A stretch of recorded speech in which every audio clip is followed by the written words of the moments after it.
சிவபெருமானுக்கும் சுடுகாட்டிற்கும் என்ன சம்பந்தம் தெரியுமா? உலகில் எத்தனையோ இடம் இருக்கையில் சிவபெருமான் ஏன் சுடுகாட்டுக்கு காவல் இருக்கிறார் தெரியுமா? அதன் உள்ளிருக்கும் ஆழமான அர்த்தம் என்னவென்பதை எப்போதாவது உணர்ந்ததுண்டா?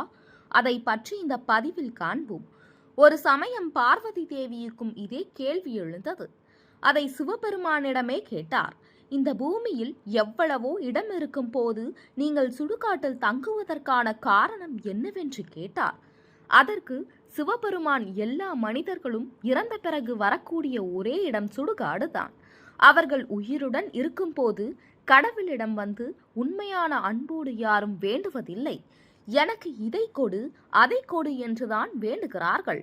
அவர்கள் இறந்த பிறகு அவர்களை நினைத்து உறவினர்கள் சிறிது காலமே கவலைப்படுவது வழக்கம்.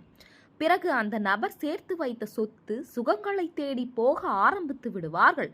அப்போதுதான் அந்த ஆத்மா உணரும், வாழ்நாள் முழுவதும் செல்வத்தை நோக்கி ஓடி வீணடித்து விட்டோம், மோட்சத்துக்கான புண்ணிய பலனை சேர்த்து வைக்காமலேயே விட்டுவிட்டோம் என்று அந்த ஆத்மா கலங்கி தனியாக நிற்குமாம். ஆனால் நான் அந்த ஆத்மாவை தனியாக விட மாட்டேன்.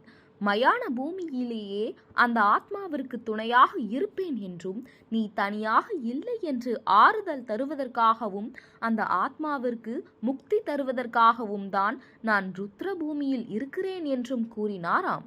இந்த உலகத்தில் உள்ள ஒவ்வொரு ஜீவராசிக்கும் நானே தந்தையாக இருக்கிறேன்.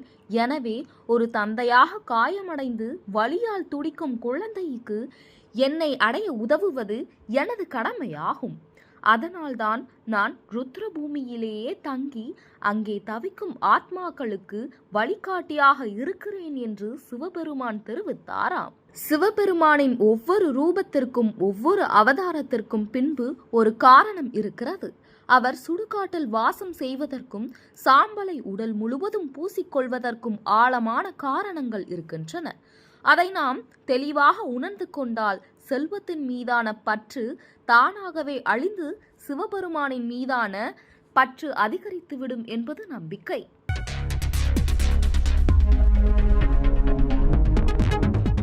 செய்திகளை உடனுக்குடன் தெரிந்து கொள்ள வேதா நியூஸ் டைம் சேனலை சப்ஸ்கிரைப் பண்ணுங்க.